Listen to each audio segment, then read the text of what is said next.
മതവിദ്യാഭ്യാസ രംഗത്ത് ആ ഒരു മുന്നേറ്റത്തിന് ശേഷം സമന്വയ വിദ്യാഭ്യാസത്തിലും സമസ്ത കേരള ജമിയത്തുൽ ഉലമ വലിയ പങ്ക് വഹിച്ചു എന്നുള്ളതാണല്ലോ.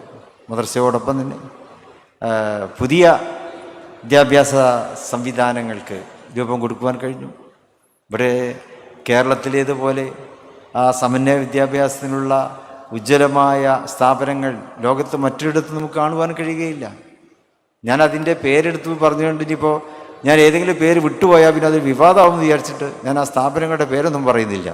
പക്ഷെ അവരൊക്കെ ആ സ്ഥാപനങ്ങളൊക്കെ മുന്നോട്ട് വെക്കുന്ന ലക്ഷ്യം, സമന്വയ വിദ്യാഭ്യാസത്തിൻ്റെ ലക്ഷ്യം, അത് മുസ്ലിം സമൂഹത്തിൻ്റെ അപകർഷതാബോധം ഇല്ലാതാക്കി അവർക്ക് ഏത് സമൂഹത്തിൽ, ഏത് കാലഘട്ടത്തിൽ, ഏത് ജനതയോടും സംവദിക്കാവുന്ന തരത്തിൽ അവരെ മാറ്റിയെടുത്തു എന്നുള്ളതാണ്.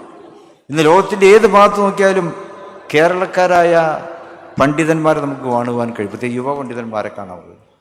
അതൊക്കെ ഇന്ത്യൻ നഗരങ്ങളിൽ മാത്രമല്ല, സാധാരണഗതിയിൽ നമ്മൾ ഗൾഫ് രാജ്യങ്ങളിലൊക്കെയുള്ള ഉണ്ടാവുക എന്ന് വിചാരിക്കുക. ഗൾഫിലും അല്ല, യൂറോപ്പിലുണ്ട്, അമേരിക്കയിലുണ്ട്, ജപ്പാനിലുണ്ട്, ഓസ്ട്രേലിയയിലുണ്ട്, ആഫ്രിക്കൻ രാജ്യങ്ങളിലുണ്ട്. അവിടെയൊക്കെ തന്നെ സമസ്തയുടെ തന്നെ നേതൃത്വത്തിന് കീഴിൽ പഠിച്ച, അവിടുന്ന് ബിരുദം നേടിയ വിദ്യാർത്ഥികൾ ആ യോഗ്യത കൊണ്ട് ഫേസ്ബുക്കിൽ വർക്ക് ചെയ്യുന്നുണ്ട്, സിലിക്കൺ വാലിയിൽ വർക്ക് ചെയ്യുന്നുണ്ട്, ആപ്പിളിൽ വർക്ക് ചെയ്യുന്നുണ്ട്,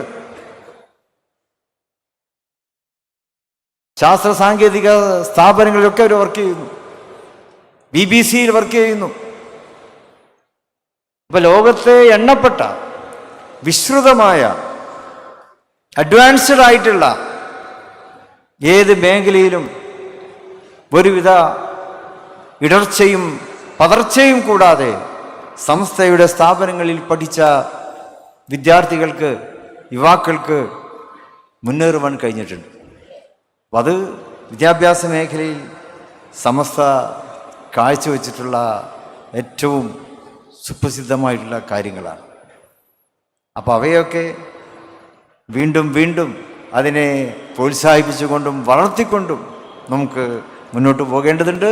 തീർച്ചയായിട്ടും ഈ 100-ാം വാർഷിക സമ്മേളനം ആ നേട്ടങ്ങളുടെ ഊർജം നമുക്ക് നൽകി ഇനി വരാനിരിക്കുന്ന കാലത്തും നമ്മുടെ സമൂഹത്തെ, നാം നേരത്തെ പറഞ്ഞ പോലെ പുതിയ തലമുറയെ യഥാർത്ഥ ദീനിൻ്റെ വഴികളിലേക്ക് നയിക്കുവാനുള്ള ഒരു നല്ല തീരുമാനവുമായിട്ടായിരിക്കണം നമ്മൾ ഇവിടുന്ന് പിരിഞ്ഞു പോകേണ്ടത്. ഇതൊരു